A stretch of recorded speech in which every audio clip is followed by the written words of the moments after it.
Okay, I think we're ready to start.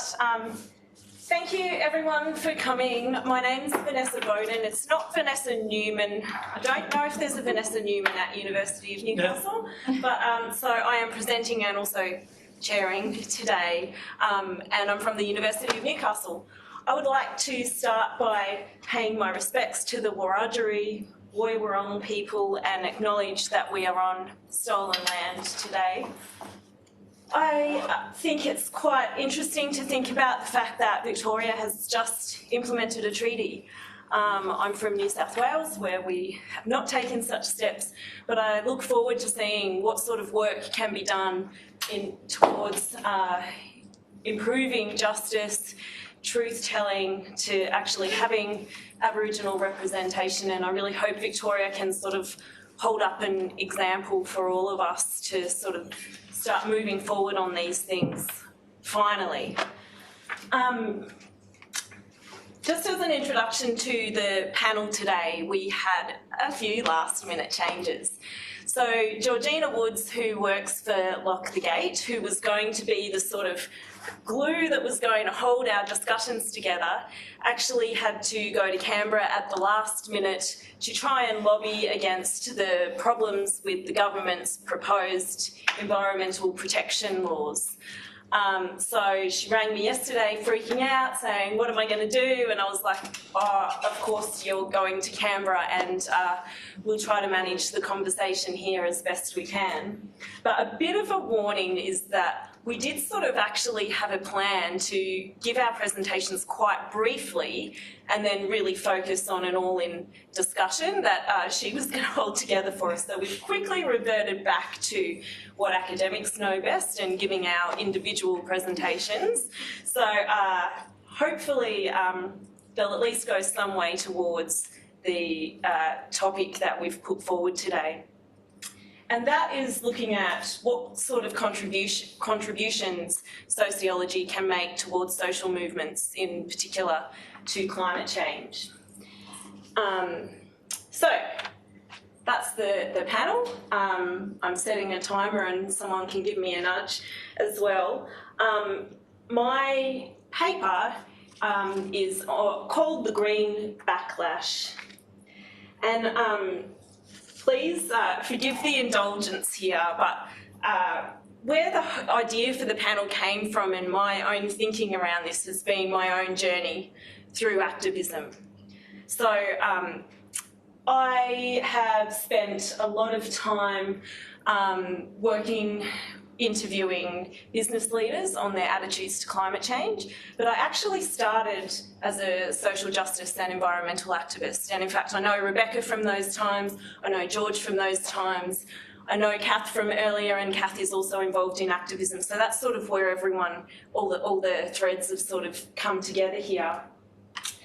But I was sort of a young honours student, and I met, I'd already met Terry Lay, who was my supervisor at the time, and I was finding it really frustrating to fight against what I knew about climate change and just throwing my head against the wall, banging my head against the brick wall. And Terry suggested, oh, why don't you go and interview business leaders and, find out what they're really thinking, and, maybe I can get some dirt on them. And I was like, great idea.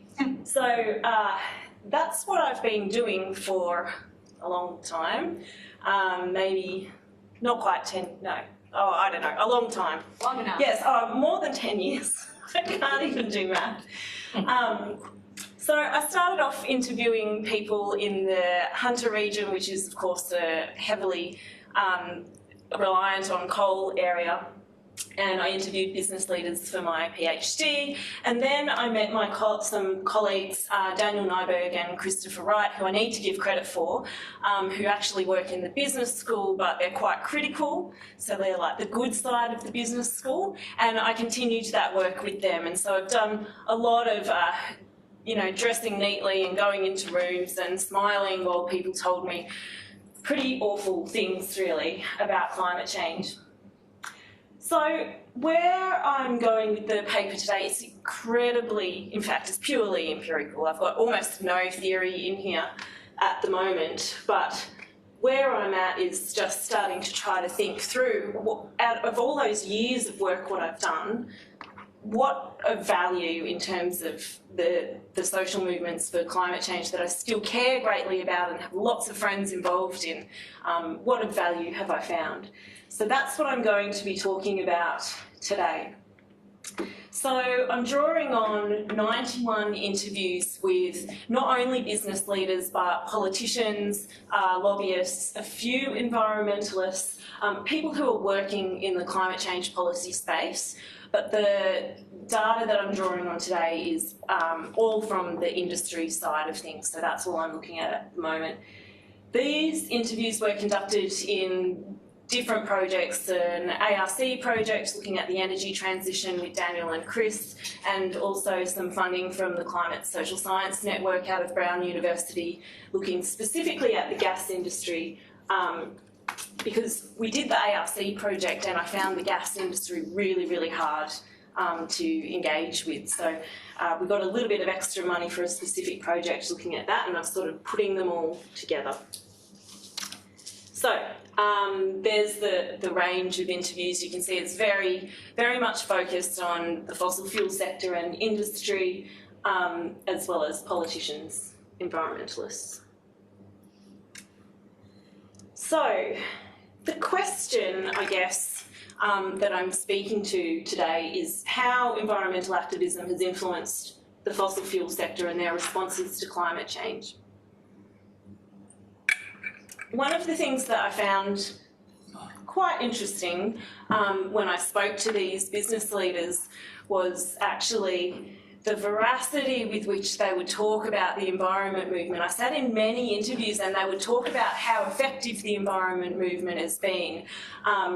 They would talk about, you know, activists coming up to them at public events and giving them leaflets, and leaflets were full of lies, and they had a lot of stories to tell about the role of environmentalists. And I think for environmentalists, you know, it still is feeling like you're banging your head against the brick wall and there's not a lot of movement. I would say that these interviews show at least that the industry is listening and responding in some ways, in industry type ways. So what I'm going to do here is just go through some of the data and then have a few reflections on it and sort of bring it back around to, you know, what is the value of this for activism. So here is a quote from a lobbyist for the fossil fuel sector. They were actually, it doesn't identify them to say that they were actually working on lobbying for the Adani coal mine. And this is quite typical of a lot of the different ways that industry people would talk about activists. On the one hand, you know, they're totally naive, don't know what they're talking about, and on the other, they're dangerous Marxist trots. So I thought this is quite a colourful quote. He says, you know, it's probably some younger person that goes onto the site and, oh, he's really worried. He's really worried about their safety. They'll get themselves killed. They're just the cannon fodder of older, politically motivated, radical people. And then he talks about, he's obviously been around politics for a while. He's also a member of one of the political parties, and talks about how he knows these old-time Marxist trots who have been around and they're just looking for an excuse to recruit people to the revolution, which would be so terrible. Which is true. Well, yes, but yes, anyway. But they're manipulating young people. Have you noticed? It's always the young people who get arrested. So you see here you've got those two really stereotypical tropes of activists, sort of older people that are Marxist trots that, you know, probably don't care about these young people, and young people who, you know, they've got all this passion but they don't really know what they're doing and they're in danger and they need protection, just not from climate change. Okay, so this, I think this was actually the interview that made me start thinking, oh, there is something of value in these interviews, where this director in a fossil fuel company talked about the fact that, oh, they're being really effective. So this is up in Brisbane, and he's talking about the Greens getting higher votes. And I think this is quite interesting as well, because he sort of goes, oh yeah, they're really effective and they're doing really well. And then he says, oh, but you know, I get really cranky because, oh, I mostly agree with you, but you know, the implication is you're going about it the wrong way. Because then he says, well, why don't you go out and pull some weeds or do something useful rather than super gluing yourself to a kayak, which is not actually what the people in kayaks have been doing either. But you can see there, you know, this sort of like, go and be useful. I mean, pulling out weeds is really actually not that useful for climate change either. And, you know, the old, have I driven my car into the protest meeting or did I ride my bike? So, you know, activists are also problematic and hypocritical, and they're not actually living up to the standards they expect everyone else to live up to. But, you know, there's some ideas there that are okay that we share. I just want to bring that and I'll come back to that. Okay, sorry, this is a really long one. I couldn't work out how to pull it apart, and I'm obviously not going to read the whole thing out. But I thought this was really interesting, the way that this person talks about the environmentalists as having a vested interest, and their vested interest is, we speak for the trees. It's really interesting, I think, that sort of trying to flip the narrative of what a vested interest actually is. And I think that's something that comes through the data a fair bit, this flipping of the narrative, sort of trying to call environmentalists something and making yourself invisible. It really sort of papers over a lot of the actual vested interests that are involved in these conversations. So he goes on to say something about, you know, oh, they lie, but everything flies off them like Teflon, and the media are really soft on them. And then he says, oh, we've learnt to copy them because you can't go in and say and accuse someone of being a liar. You sort of have to feed it to the media, and that's sort of what they do. So it's like environmentalists are setting up this bad faith game in terms of how they're engaging with the politics. And there's a few of these in the interviews as well, where they're talking about, you know, industry associations, companies, they're just nasty profit-seeking machines, which is true because we are non-profit. But, you know, so it's like we just get accused of doing the wrong thing even though we're actually doing what we're there to do, poor industry. And then at the bottom, which I didn't quite highlight, oh no, maybe this isn't the right one.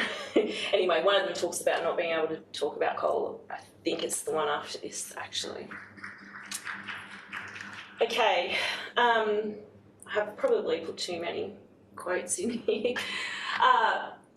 This idea about emotions comes through very strongly as well.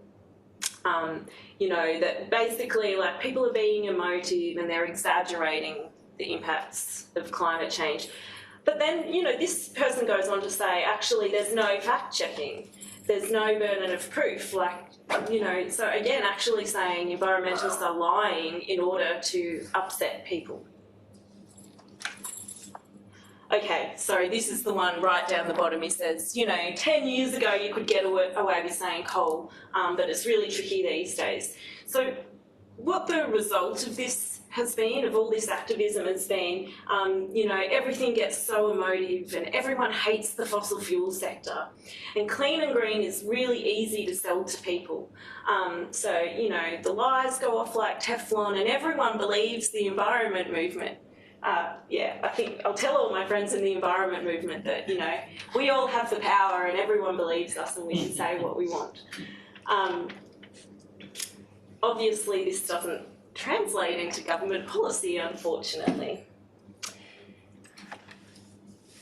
So, this is another one, and I think when I eventually get to theory, this is where this paper will go, towards the way that the industry, again, is attempting to flip the narrative.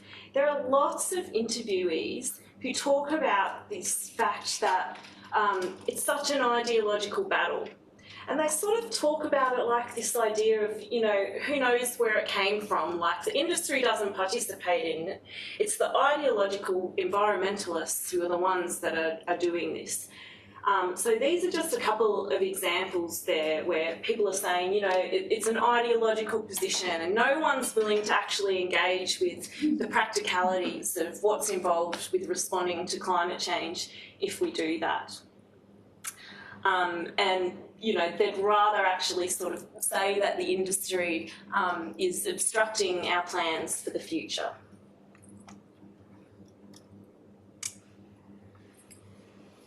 So, again, across the interviews, lots and lots of talk about the fact that the industry feels like it doesn't have control of the narrative and that it's needing to grapple that back off environmentalists. I know, Kath. No, we operate in crisis mode. So they're, I always, Australian Petroleum Production Energy Association or something like that. They've changed their name to just the Australian Energy energy producers now. They got rid of petroleum in their name, so that was part of their defining the narrative. You know, there's a constant barrage against industry and it's all negative. And it's kind of a lame quote actually, so I don't know why I chose to headline my talk with it, but you know, no one's talking about bettering human lives and the role that industry has played, so no one's giving them the recognition. And I would argue that this is sort of where the industry wants to go, right? Like if they set up this idea that environmentalists are dangerous over here, ignorant over here, they're telling lies, then where's the sensible middle to have this discussion about climate change? And so this person actually says, you know, we've lost the sensible centre. And so this is where that argument of the environment versus the economy comes into play. And who was it that recently got up from the coalition and said, you know, our policy is not based on science, it's based on economics. This is the sensible centre that we're going towards, that the industry is pushing for. So I would say a lot of the rhetoric is, you know, it's clearly about sort of pushing the environmental narrative out of it, even though at the same time they have this tension of saying they've got so much power. And as I said, I don't have almost any theory at this stage thinking through this and pulling these ideas together, but I guess where I'm going is thinking about, I just recently read a paper on performative polarisation, so this idea that actually organisations deliberately come into debates and actually try to engage in these emotional ways. So like all of the things that they're saying, like it's ideology, they're liars, they're emotional, they're actually doing the same thing at the same time as they're saying that. So I think there's something in there, theoretically, that hopefully I'll develop this paper into and be useful following on from this. Just to finish up, I'm probably going to finish all of my TASA presentations with promoting this now. Not that you're all going to jump on a plane and come up to Newcastle, but to be honest, like I think where this is going is industry people are stopping talking to me. I'm finding interviews really hard and it's really draining. And honestly, a lot of that kind of rhetoric you can get from reading the papers. So, to be honest, my feeling is actually that I've had a very interesting time interviewing these industry people, but I'm kind of done with them. And I'm hoping to do something productive out of that, but I think I'm actually starting to think about reorienting back towards looking at where are the shifts actually happening. So one of the things that is happening is this coming weekend in Newcastle, the group Rising Tide have organised a national blockade of the world's largest coal port in Newcastle. And they last year got thousands and thousands of people there. They're doing a very interesting thing in terms of their mobilisation, where it sort of started off in the early days, it's happened for many, many times, as actual activists just blockading the port and quite militant. They're still promoting it as a blockade, but they're trying to be super inclusive, and they're asking permission, and they're doing a whole range of things that kind of don't sit with that radical idea. I think there's something very interesting happening there, and also in organisations like Lock the Gate, which George works for, in terms of actually trying to bring together threads of people who are the people who might actually be able to make change, because I don't know, I haven't really seen a lot of gaps in the industry folk that I've been talking to. So I think in terms of moving forward in terms of sociology, I'm thinking about, you know, the sociology of emotions, in terms of, you know, it not necessarily being a bad thing, that people are angry and upset about this stuff, the ideas about care and hope and these kinds of things. So that's where I'm starting to think sociology can be useful, and hopefully we can squeeze a little bit out of the data that I've got with my colleagues, and maybe we can have a discussion about it today too.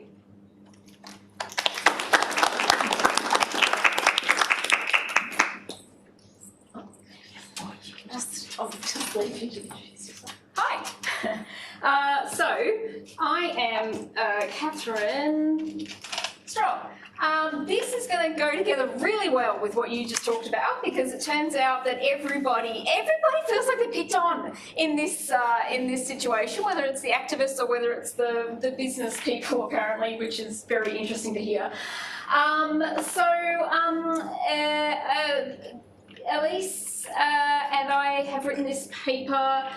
It is actually out now, so I can tell you where to find it if you think that this is interesting. But what I'm going to do today is look at media accounts of 3 civil disobedience campaigns in 2023 in Australia.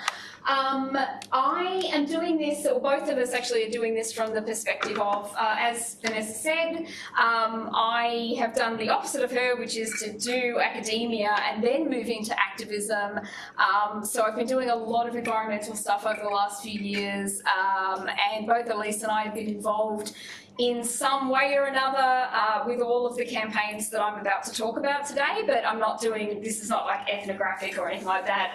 We've just chosen these as examples because we just knew what was going on with them.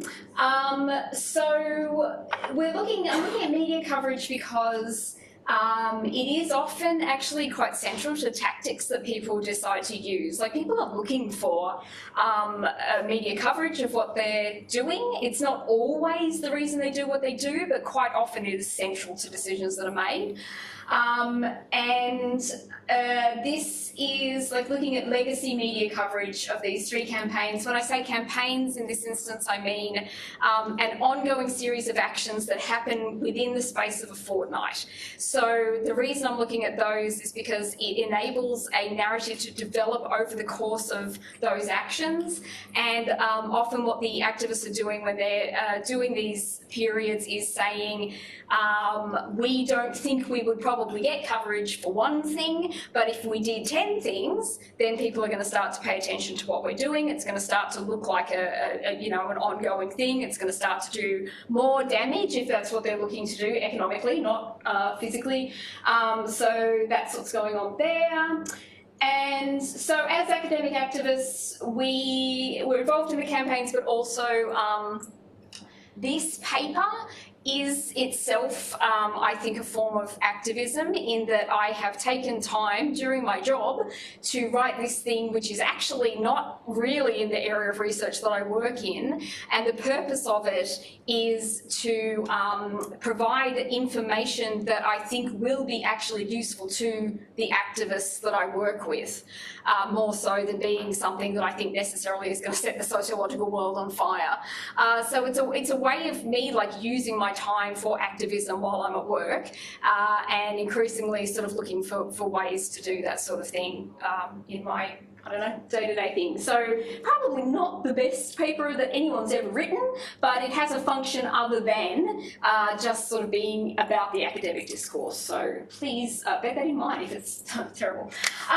So this is, the first of the 3 campaigns is Extinction Rebellion in South Australia, in Adelaide more specifically, did a campaign in early 2023, oh I've got the dates here, sorry, May 15th to 18th, 2023.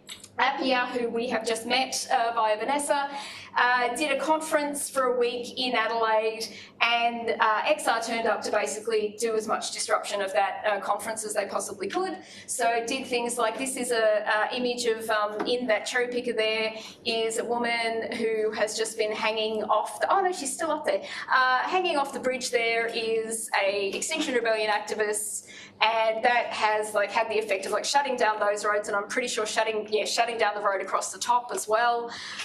There was also a car park blockade. There was a whole bunch of like theatrical and dramatic, sort of like less disruptive but more colourful things going on. And there was also a bunch of activists got spray paint in fire extinguishers and sprayed the front of the Santos building. So yes, this is me doing spokesperson thing at the Santos action. Oh, that's me at Rising Tide, so that's one of the other things I'm going to be talking about as well.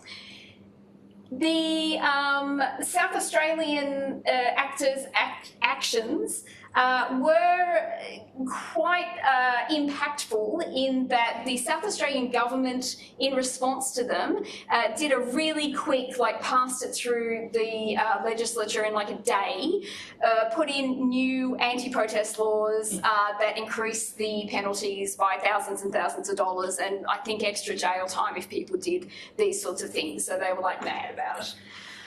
The second one is Blockade Australia.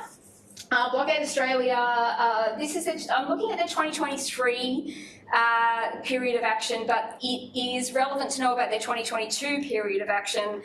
People who have been paying attention to this area will know that they were the group that was raided by the police in Colo outside of Sydney.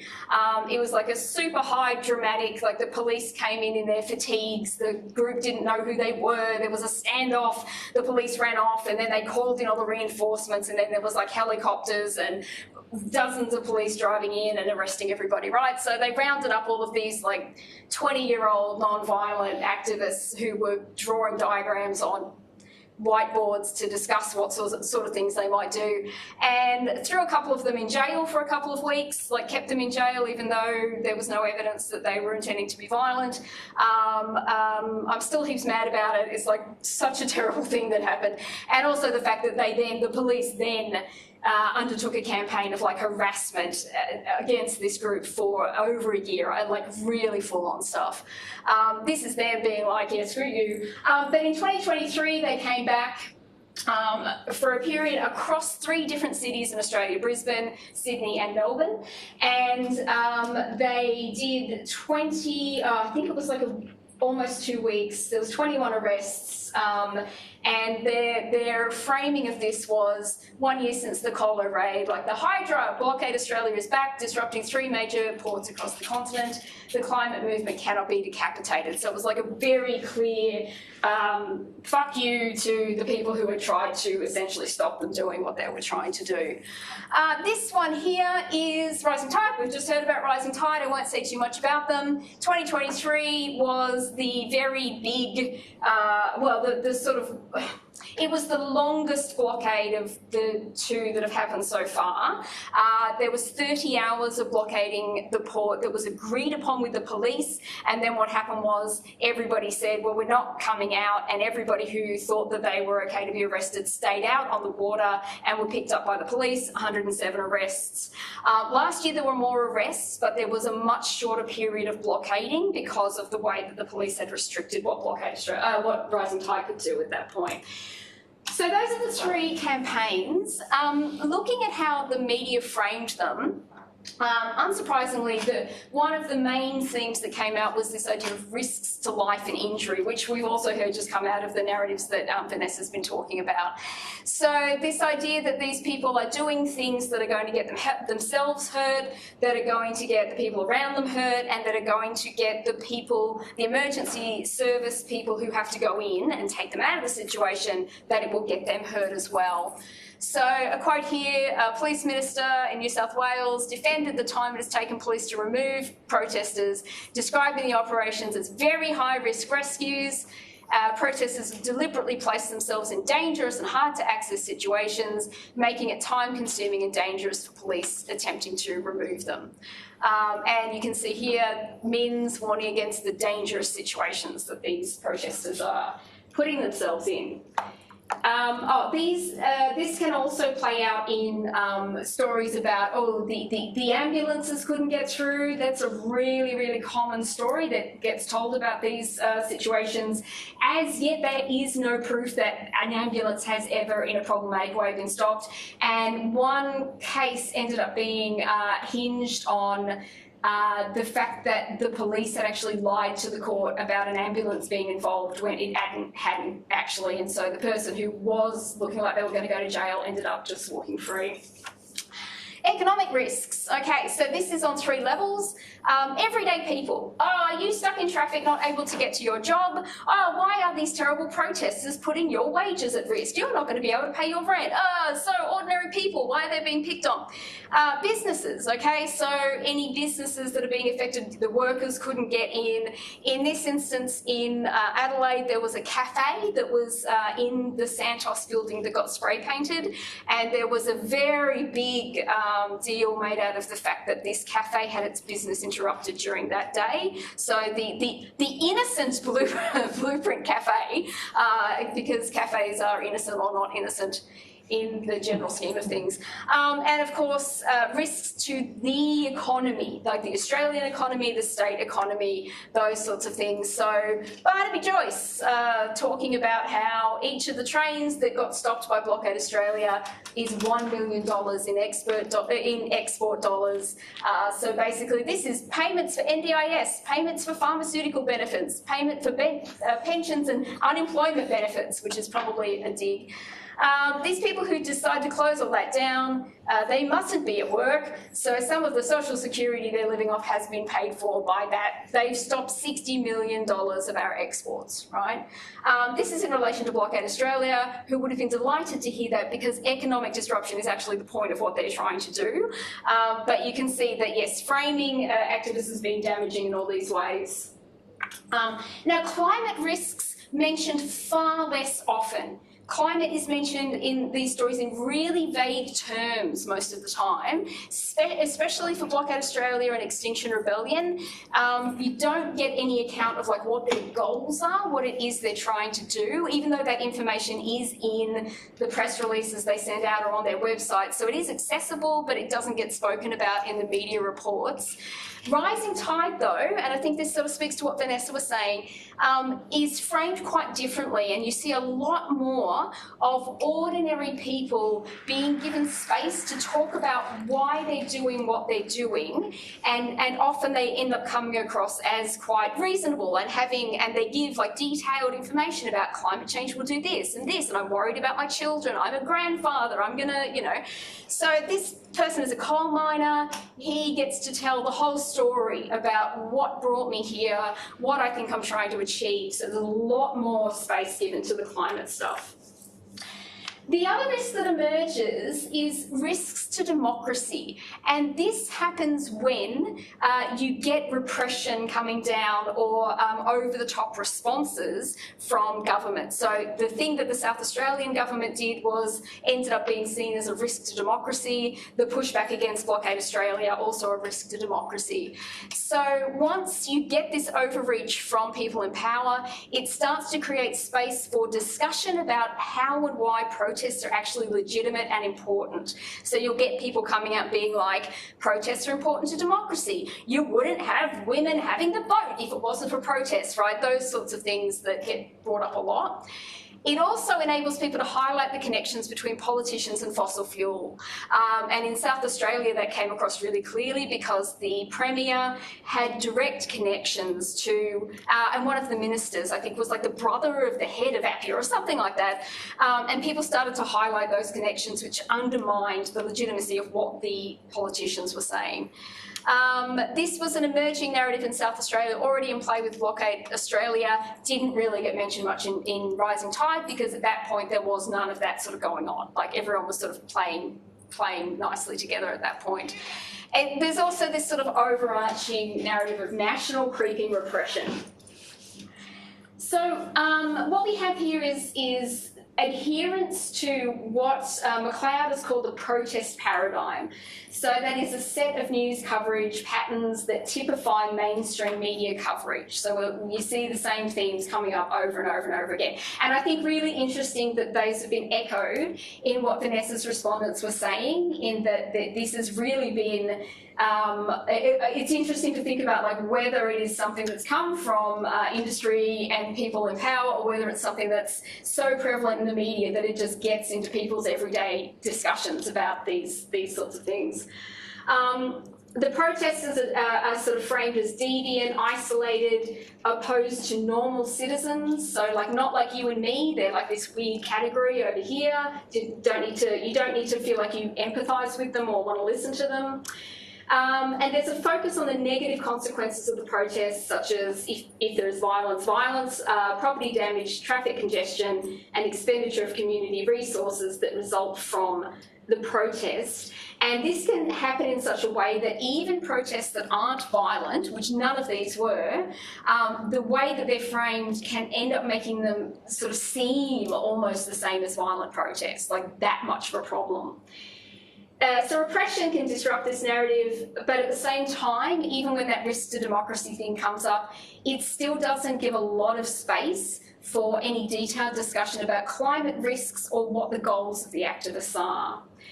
What I found though was that Rising Tide was definitely subject less to this paradigm than Blockade Australia and Extinction Rebellion. I've got a few thoughts about why that might be. I mean, they are very, very good with their PR, like they really know how to work the media. I think that there's a lot about what they do that makes it very palatable to people, like blocking an actual coal ship makes much more sense to, you know, most people than sitting in front of traffic in the middle of a city. Like that's a harder sell any day of the week. But also I think that at the end of the day, Rising Tide's politics are much less radical than either Extinction Rebellion or Blockade Australia. Blockade Australia is so illegible to the sort of day-to-day person because they don't have demands. They are like really on the sort of fringes in terms of their politics. And so I think it's harder to get that message through anyway. And that is me. Thank you very much.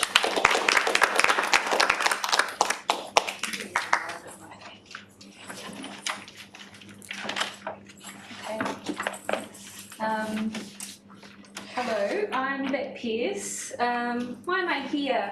It was 17 years ago that we met at a Rising Tide /AZ /every rat bad activist that we brought to Newcastle meeting, Vanessa. It was the first climate camp event, and I had my first job for a political sociologist, James Goodman at UTS, doing an ethnographic study of what we called the experiment in climate radicalism at the time. And since then, I've moved to Canberra, written a PhD on the carbon trading debacle, and now I'm a statist, as you can see from the title. Not actually facetiously, I want to pose the question that informs this paper. I'm asking, what can sociological state theory offer environmental activists who've spent much of their lives wrestling with bureaucracies that sustain Australia's biocrisis while formatting the movement's political claims into the logic of what we call the net zero transition? So some comments first on the problem I'm wrestling with. These images capture Australia's net zero political economy. They show a deep set of contradictions. So from left to right, we see the resource wealth underground, that remains, fairly significant to our national prosperity. Next, we see a map of the bulk of the land carbon offsets that are used administratively to displace the carbon abatement task rather than constrain the fossil fuel exports that come out of our nation. Next, we've got the green resource nationalism being rolled out with our electricity transition, one of the better news stories of our environmental policy regime. And lastly, we've got an image of coal closures, which are basically leading to kind of reluctant settlements between unions, privatised electricity capital, and the blue-collar coal workers in those places. There are some environmental limits in this net zero political economy of ours. Activists have won temporary, partial, some localised bans and moratoria, like Victoria's CSG ban, although some of that was unfortunately wound back. But when it comes to structural constraints on fossil capital, as I said earlier, the Australian state prefers to reach for market mechanisms. Offsets, our so-called safeguard mechanism, is actually the emissions trading scheme that was never fully repealed in 2014. Don't let the Australian newspaper or Tony Abbott suggest anything else. We've been using offsets as tools to displace the fossil fuel abatement task onto rural land really since the 90s, and that carbon market, as it continues, establishes that. There's another angle on land and property relations that are central to the net zero struggle for activists and those who want decarbonisation.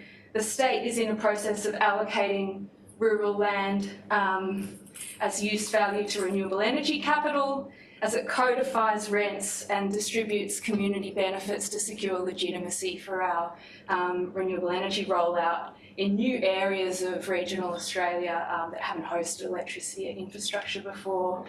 And then, of course, labour is negotiated differently, and as I said, focusing on the places where coal power is being closed, where we've got fairly, productive corporatist settlements that are stabilising the identities of at least the core of the labour force in coal power, although workers who are contractors, casual, and in other sort of secondary segments of the workforce in those regional economies are less looked after. So that's the picture of the net zero state. What are the activist dilemmas in this material circumstance? I want to propose to you the obvious, because that's what I think sociologists are legitimately good at. Environmental activism always involves the state. To quote Christian Parenti, the state is always called, whether we like it or not. Activists need the state to restrain fossil capital urgently, to protect country, regulate land use and coordinate the energy transition we're seeing in the electricity sector and other sectors. But of course, as we know, the state is the central author of the crisis in some very distinct ways. It subsidises fossil fuel industries, it licenses mines, it defends resource interests and designs the carbon markets that smooth over the structural contradictions that I've hopefully convinced you of. Activists encounter this contradiction in that national flagship environmental law, the Environmental Protection, Biodiversity and Conservation Act, that refers so-called state significant developments to the ministers at the federal level. They encounter the contradiction at every scale. The state is called in the state planning panels, in negotiations with wind developers, when we're talking about other types of energy capital, in the endless grind of procedural argument about carbon offsets, vegetation corridors that need to be protected, the cumulative harms that we know are part of the net zero economy. So the deeper issue is really structural. Australia is built on extractive industries, a settler property regime. They're not background conditions. these fundamentals in the Australian political economy organise the state itself and vice versa, and the way it codifies the terms of debate shapes who's heard, what counts as evidence when we're in dispute, and what pace decisions are made as we try to survive the climate crisis. So the question is, for activists and probably all of us in this room if we're here, is if the state is both enabler and regulator of the biocrisis, how might activists understand it? And this is where I sort of want to make the pitch for sociological theory. We don't offer one state theory, thank goodness. We offer a number of frameworks that can clarify why the state behaves as it does and where strategy might lie, or at least a sense of what the dilemmas and options are. Marx and Poulantzas, via Jessup, show a state shaped by capitalist development and structural privilege from dominant fractions of capital, but the state has some relative autonomy from those forms of power. Weber shows bureaucracy as rule-bound, slow, fragmented, yet coordinating. We see this with the net zero planning that's going on at the federal level at the moment. Feminist and Indigenous scholars engaged with state theory show the state as a set of relations built through long histories of colonial dispossession, exclusion, protection of special nature and enclosure from the Indigenous perspective. The state is a form of administrative biopower. Taken together, these traditions from sociology show the state is contradictory, and there's some pretty good news in that. It has fractures. It can learn, even if it's not very clever. It can be pressured. It can be reorganised in terms of responsibilities when political coalitions can get together and force it in the right directions. So hope, in my view, doesn't come from trusting the state. It lies in knowing that the state is porous and internally divided. And here's a kind of attempt at a synthesis inspired by a couple of American sociologists who wrote a paper on the environmental state for sociological theory, and taking some nods from Raylan Connell, actually a paper she wrote on gender and the state in 1990. So the first of 6 propositions I want to put forward. How much time have I got? I think about 7 minutes. Okay, good. So try to be brief on these. The first is that the environmental state is historically instituted within the eco-social relations that sustain what I call our economic domain. So we really have to come to terms with the fact that this is a conflict over our economy and the class structure of our society, as much as it is a conflict over our relationship to nature. Secondly, every environmental state develops a variegated institutional regime, a set of authority and practices that are shaped by its particular jurisdiction and its location in the wider political economy. And that's very uneven as a set of institutions. On the one hand, we have departments of the state there to enable capital-intensive and extractive sectors like agriculture, energy mining, and so on. On the other hand, we have all these low-status environmental agencies tasked with, more like the legitimation roles that go with codifying capital's nature to capital's access to nature.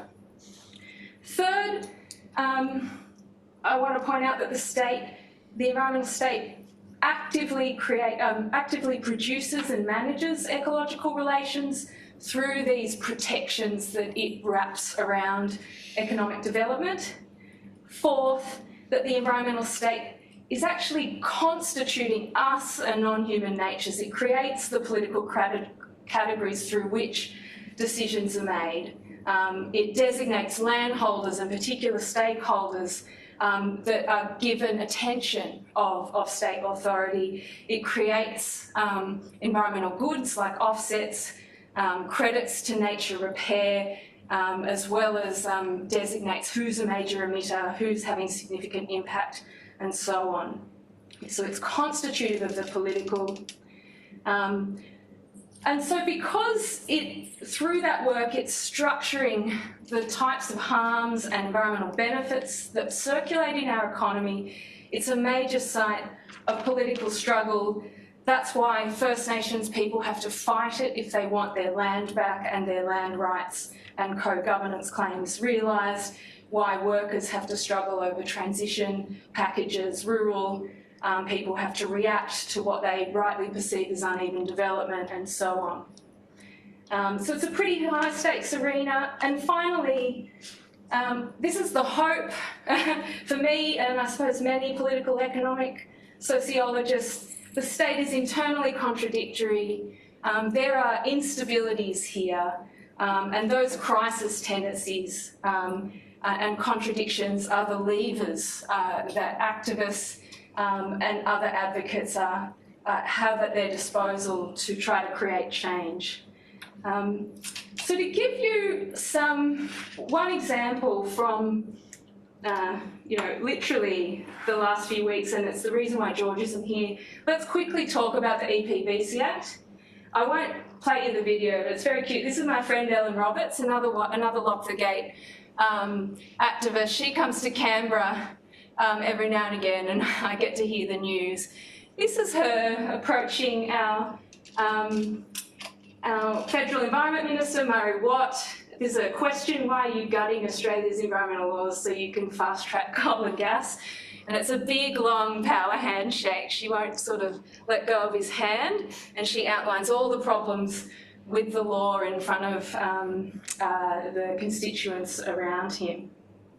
So this act, drawn up in 1999, a deal done between the big environment groups and the Howard government, is a pretty clear example of the kinds of structural problems and dilemmas in activists face. They know this act intimately. It's invoked every time there's a big mine conflict, and actually it's invoked when all the big renewable energy projects are being reviewed as well. It was drafted as biodiversity protection law, but really it's a national project approvals machine. It makes the biocrisis legible and legitimate. And there are three features of how state theory can help understand these kinds of aspects of the state. The first is that its institutional design as environmental protection and conservation reflects the forms of power that prevail, that activists need to deal with. The Act assesses project one by one to avoid ostensibly cumulative harm. That's not accidental. It expresses a state oriented towards resource exports that prefers to do things one by one. But because the general goal is not really substantively put into practice, all the decisions that almost always say yes to these mines is naturalising extractivism and making destruction of our nationally significant biodiversity and natural resources possible. The current reform, if you read through the movement's concerns, repeats the same pattern, the same problems of the last 30 years. Major weaknesses include the cumulative impact assessment is too soft, and this is what Ellen's pointing out to our minister in this great little video. Ministerial discretion's too wide. There's no climate trigger, even though we've been talking about it for 30 years. National standards are partial and heavily compromised, and the bilateral approvals being proposed, again, doesn't take any power away from the part of the state at the subnational level, our state governments, that continue extractivism as usual. So there's not much compromise in this. It could be a real loss, and no wonder George isn't here. The second point is that the bureaucratic process in and around this law produces inertia, and that actually is a kind of weak power for the environment movement. It's procedural and frustrating, but those procedures do have material force. There's a lot of projects that have slowed right down over the last 20 years because of community campaigning by activists. So that's one, if you like, positive side of the Weberian bureaucratic rationality around this Act. And third, I want to point out that the Act itself is a site of conflict and creativity. Who knows what's going to be won or lost in this episode, but certainly it comes up every time we have a big fight over a mine like the Adani mine, like the ones I looked at in New South Wales and the Liverpool Plains. These moments of national reform really matter because actually at the national political level we start to recognise that we're in a big contest between, on the one hand, a long-term ongoing commitment to extractive capitalism, and on the other, the imperative to pursue deep decarbonisation. A couple of very basic big picture points, if that's okay, Vanessa. Just coming back to, that's the wrong slide, just coming back to why state theory might be able to help us towards a theory of change. We clearly have an imperative for some kind of new eco-social contract. The EPBC Act teaches us that the current environmental state reaches its sort of motivational limits very fast. The problems we're running into I've already laid out around fossil fuels, land and property conflicts and so on. So we do need, if you like, to go beyond the form of state theory I outlined and come back to other traditions in state theory, more out of political science, possibly. So I'm very much informed by the sort of Marxist meets Weberian accounts of the environmental state on the left. They describe the state as it is. But I also want to recognise that the political scientists like Robin Eckersley and John Dryzek have pointed out in a more normative way that we need to develop far-reaching ambitious visions of a deep green state or a deep decarbonising state that decommodifies actively and plans and on a mission basis invests in the next economy.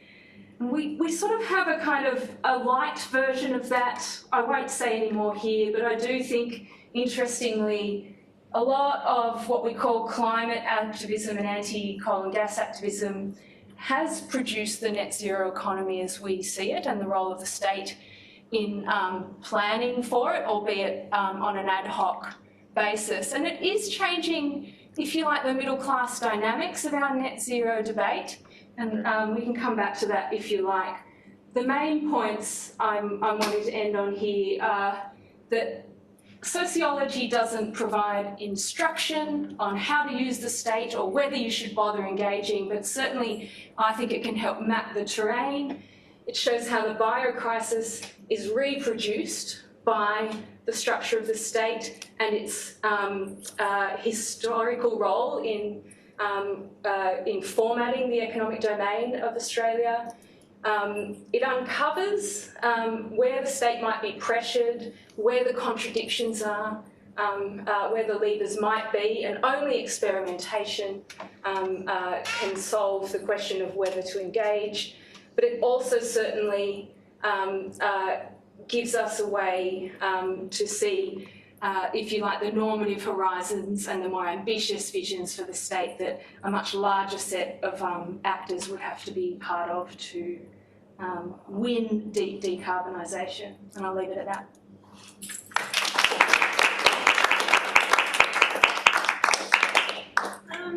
Okay, so I think we've got about half an hour. If we have any questions or discussion. Yeah, tell me.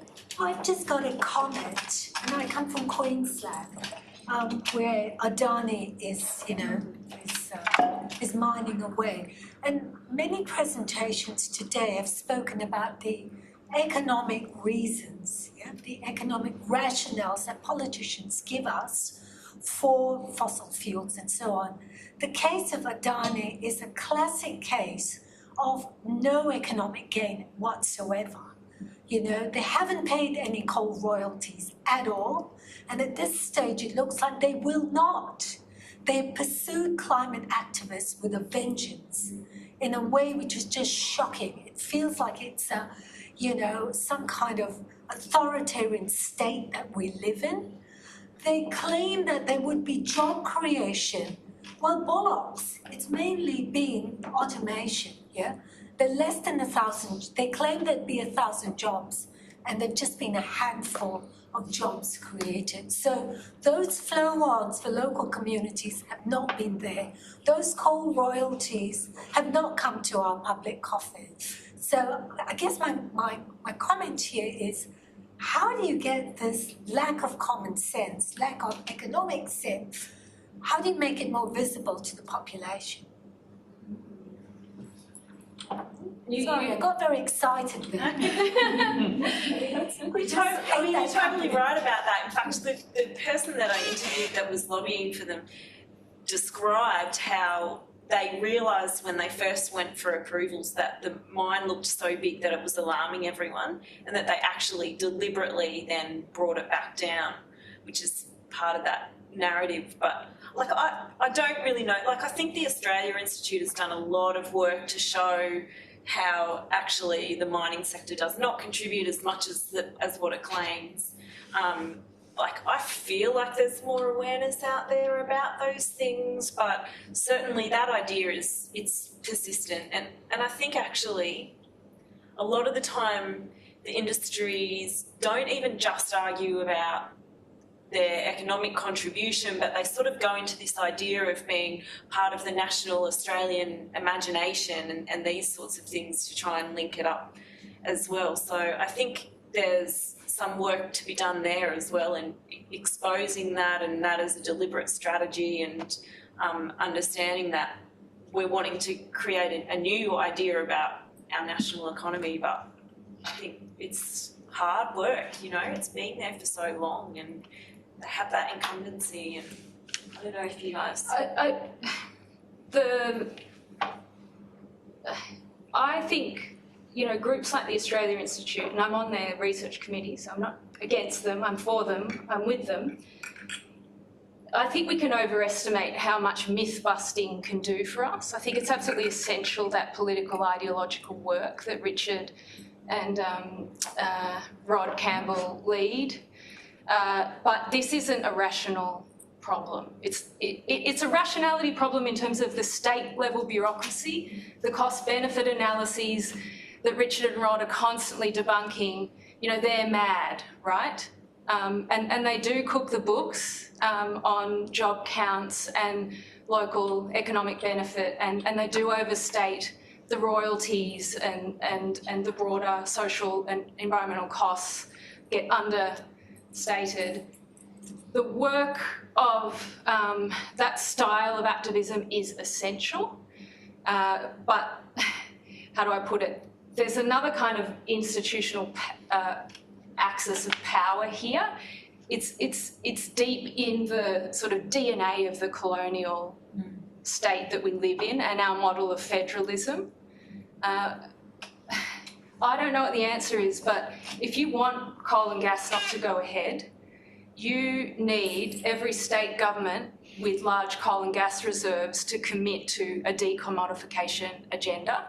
You don't need an EPBC Act in this case. You just have them say, we've read the climate science, we're not going to approve any more coal and gas mines. This land is gazetted as non-exploitable. Like, that would be the most economically efficient policy for the state governments to approve. But you'd have to run campaigns at the state level on that basis. And at the moment, our main strategy, for lots of reasons that are historically understandable, we go to the federal government and we introduce science and oversight and, you know, rational evidence gathering to figure out if the state significant development should go ahead. And yeah, I think we're missing something there on state level campaigns, personally. Easy for me to say, though. in the hallowed halls of our fine National University. I think that the idea that fossil fuel companies are not paying their way is becoming more a discourse that people are talking about. And just like the unfairness of that, I think is like feeding into the broader discussions that people are having about inequality in society and the billionaires who, you know, have everything and everybody else is like struggling to buy, you know, milk or whatever.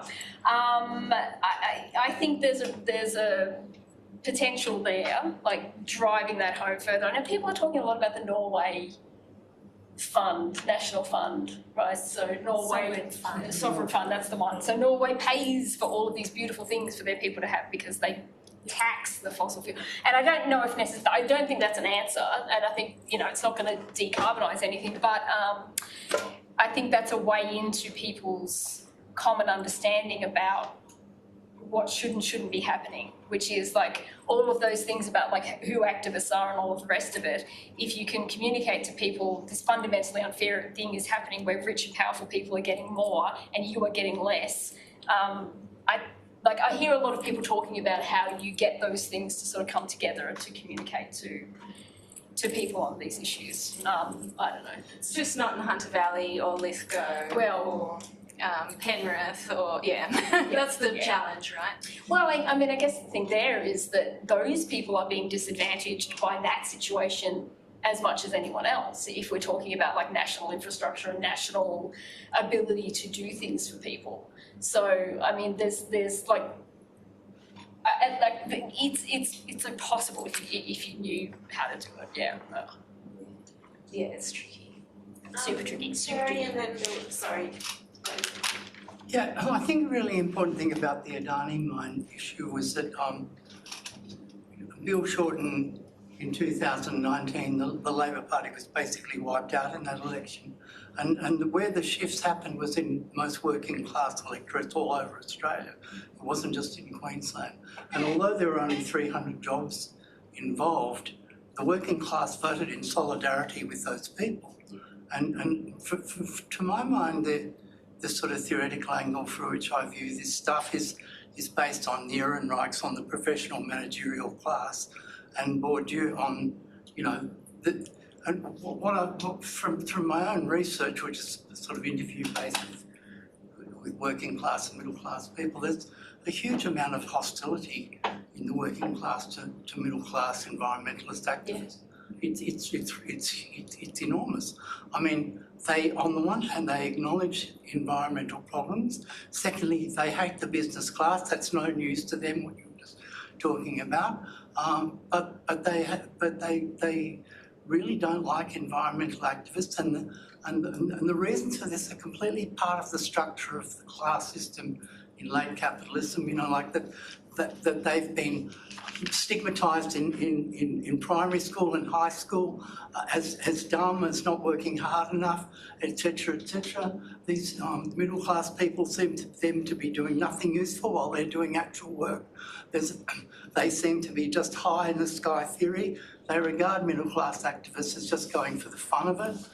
It's not following the Protestant work ethic. There's a vast array of kind of stereotypes. Like if you look at something like Learning to Labour, you'll see these kind of themes are still coming through in what people are saying about environmental activists now. It's part of deep structures of late capitalism. And I just think, I don't know what the answer to all that is, but I think it's important to recognise that that's what's going on. As far as the ALP is concerned, they've been bitten so many times on this issue. I mean, Julia Gillard, the climate tax, and then Abbott, and then followed by the Shorten election. It's no wonder the Labor Party is worried about doing this issue, you know, dealing with this any more seriously. So mainly to Kath, but I guess anyone who wants to answer.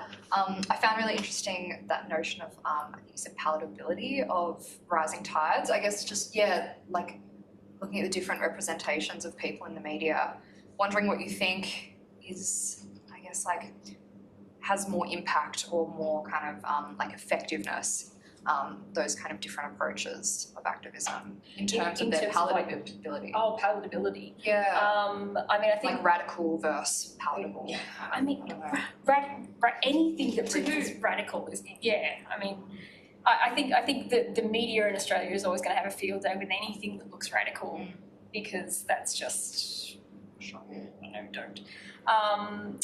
So I think yes, Rising Tide has colourful, family-friendly looking graphics, bright colours.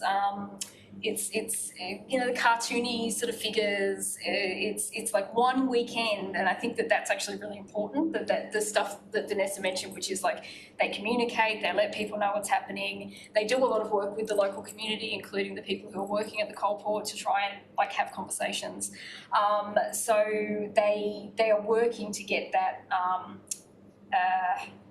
legitimacy and the buy-in from people who are nearby. Like this year, there was a vote. What was the vote for whether or not they should go ahead with the council or something like that? Yeah, they got council permission to actually have they've got like a festival thing with lots of popular bands there. So they got approval for that, and then they asked also for approval to actually camp there, whereas Climate Camp, which is a similar but more radical event earlier in the same area, like we never asked for police permission to camp. So they got permission for everything. Kind of, Really going for Follow that the legitimacy up until and until the people get arrested, but that is also like plotted out before. it's all everybody planned. knows what's going to happen. Yeah. Whereas like Blockade Australia just turn up on a coal train, right?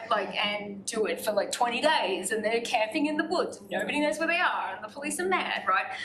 And XR just turns up on the streets, and you can't, nobody knows. I mean, they do a bit of foreshadowing sometimes, but so it's about like that predictability versus unpredictability, and you can plan around Rising Tide, whereas you can't plan around whatever Blockade Australia is doing. I think that's a big part of it, because being unpredictable is more of a threat to power than. So you think that has more impact?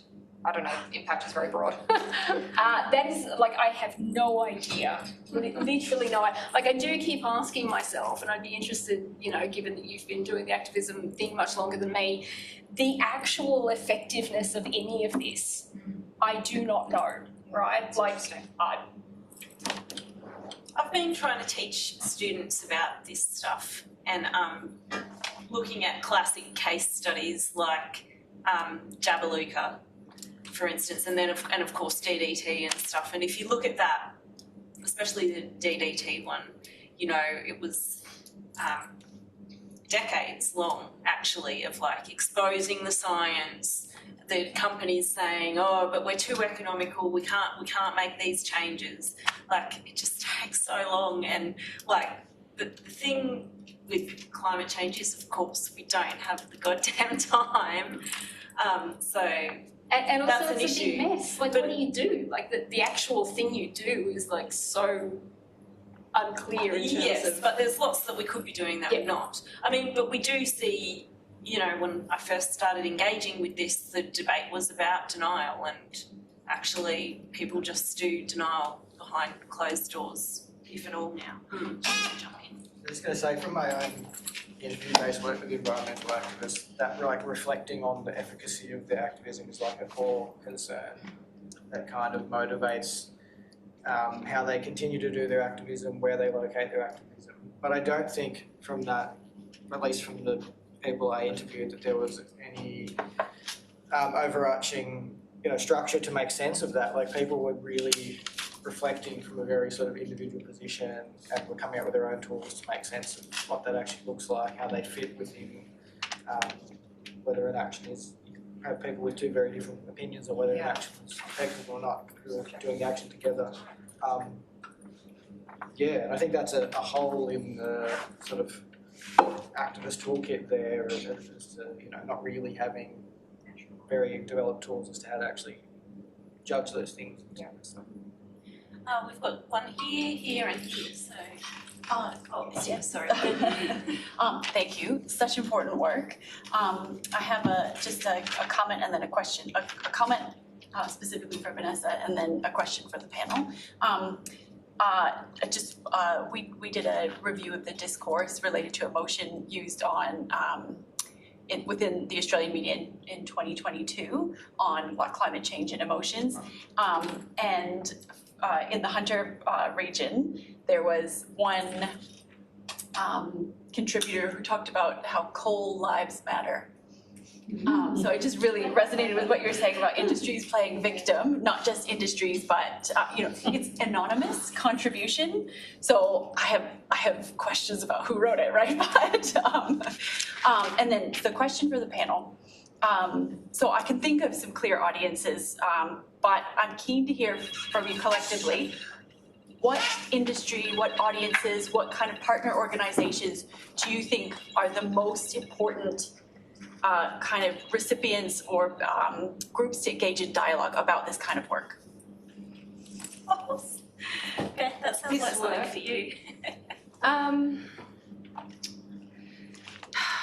Oh, look, who wants to hear from me on this? I'm not sure. Maybe no, who should hear from you? Look, just thinking about the research that I've mostly done, I retired from studying activists a good while ago, but I supervise people who do it. I think the work, so I'm going to twist your question if you don't mind. I think if you want to build a broad coalition, you have to really lean in, to quote a neoliberal feminist, to some things that might change the class composition of people who want decarbonisation. So I think this renewable energy rollout is rentier politics right now, like paying off rich white settler landholders, but it need not be. And there could be a green developmentalist campaign for labour-intensive development in the regions that broadens out a kind of more, at least, lower middle class meets some of the working class, mostly men, that are going to be enrolled in the decarbonisation process. I think that's where I'd put my efforts if I wanted to change the course of policy.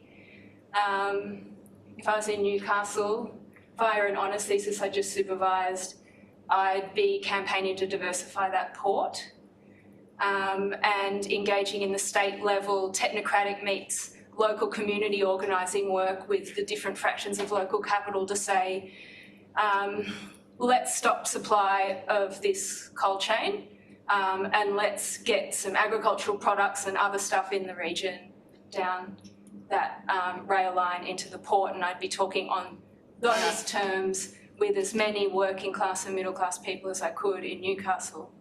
I am very willing to send the superb thesis written by Adam Gottschalk making this case, if anyone's interested. We might keep moving through. It's partly answered, so I've got some stuff left, but was there someone else? Yeah. Oh, you can go ahead because it's partly answered. Well, I think mine is too. I mean, actually, I'm interested in what you were saying, Beck, about thinking about models of the state, and I mean, I suppose ideology and hegemony are also floating around there, obviously. But one thing I was going to ask you... I think I'm just everyone's about discourses and correcting the facts, and I just want to get to the institutions these days. No, I totally get that. And also, and this is to all of you guys in a way, I mean, what I suppose I was thinking about is, somebody said to me recently that something like, oh, well, like the jury's no longer out. I mean, admittedly, I live in a middle-class bubble and I don't have much interaction with working-class activism around green stuff.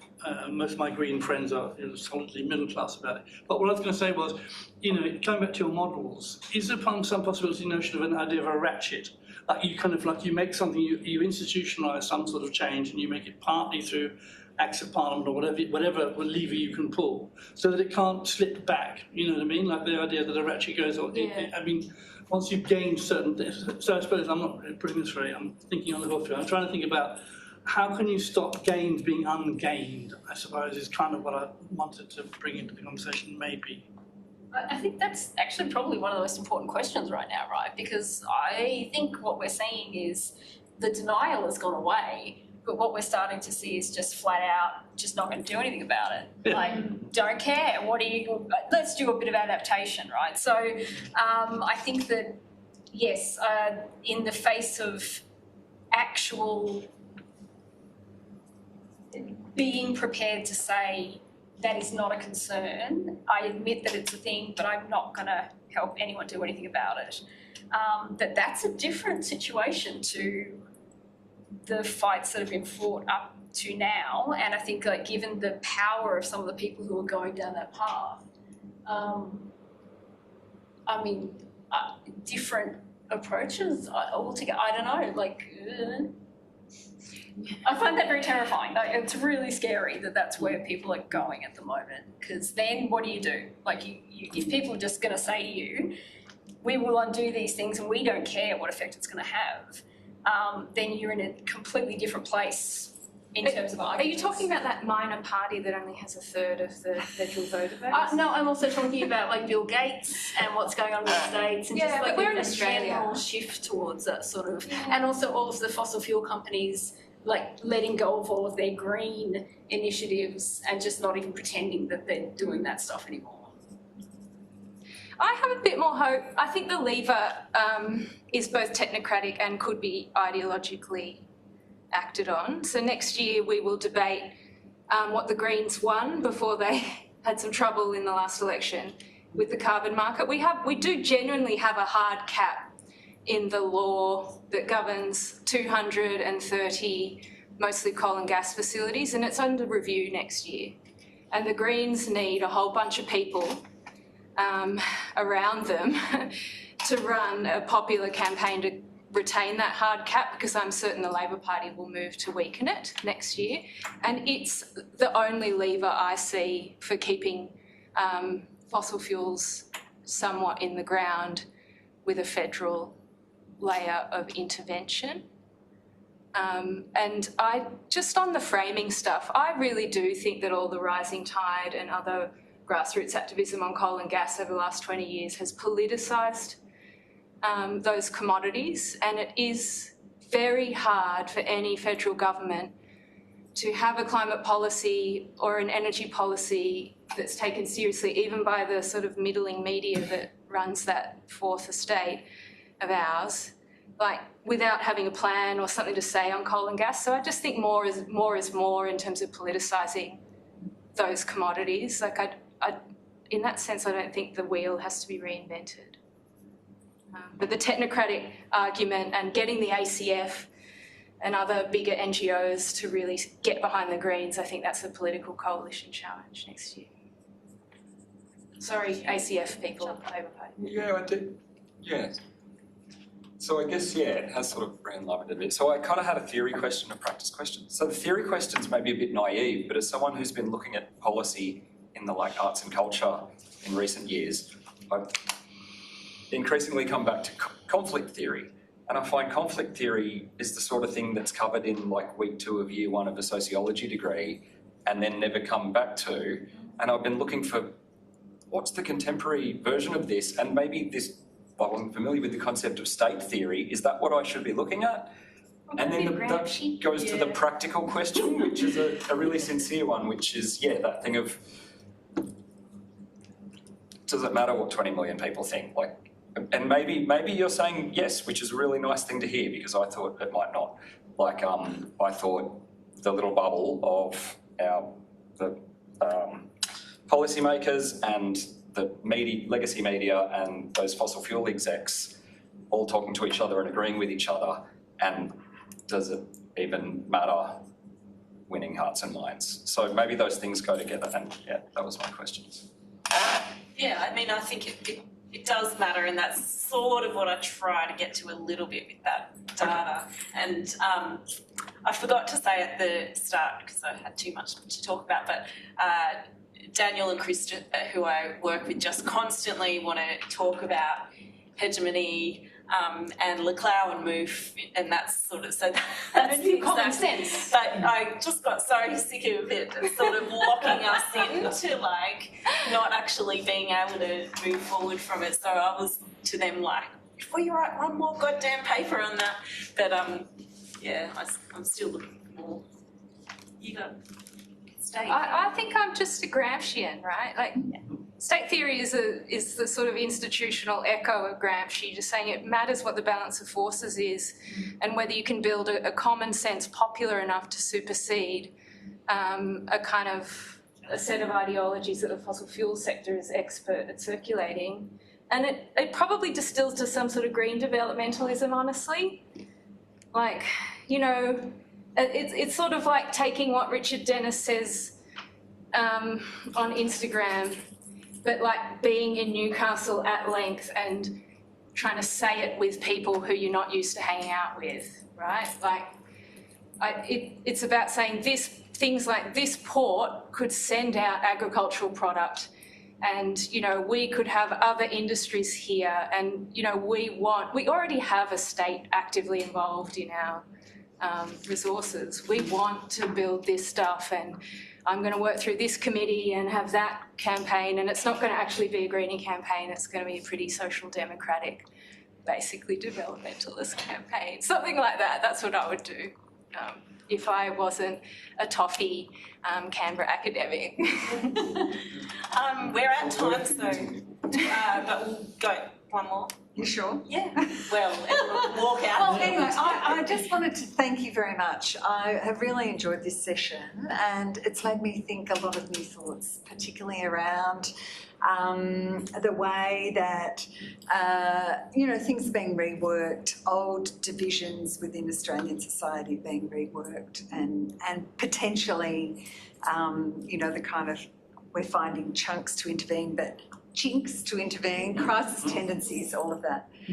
But I was interested in what you said about the kind of class division, Terry, and I wonder also what your view is on the kind of rural-urban divide, and that has seemed to be much more dramatic, and it's being mobilised, and we're being polarised in very negative ways, it feels to me.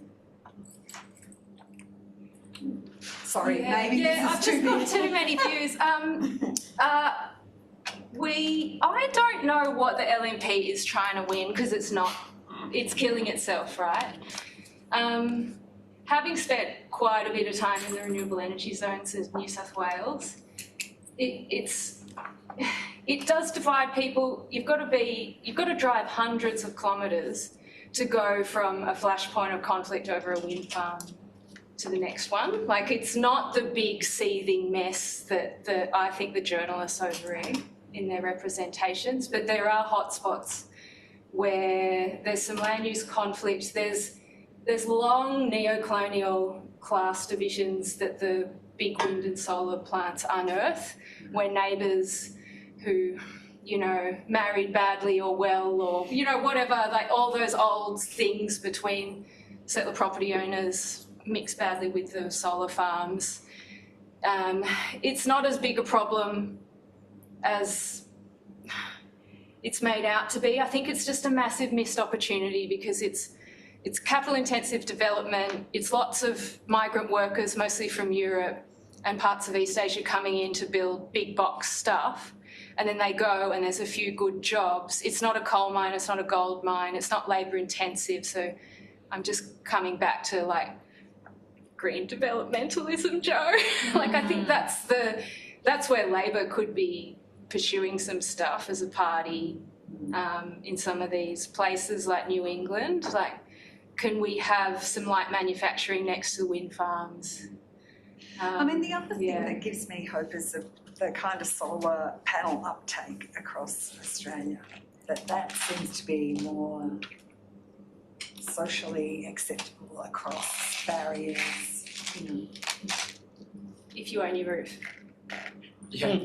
Of course. And we stop exports. Yeah. Anyway, sorry, I'm saying no more questions. It is at least an example. Thank you so much.